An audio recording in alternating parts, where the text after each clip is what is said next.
Hi everyone, in front of me I've got a Moto G67 and let me share with you how to enable the night light or a comfort mode.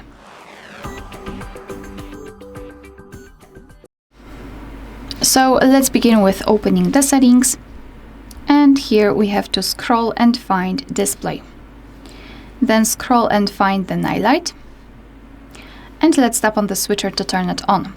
You can see that the screen turns a little bit yellowish or amber. It is in order to filter the blue light. Here you can change the intensity of that feature. By going to the left you can make it cooler, and by going to the right warmer. You can also schedule it. And then an option is manual option. You can turn it on custom time, so you can choose the start and the end time just by choosing it from the clock, and your device will apply the mode accordingly.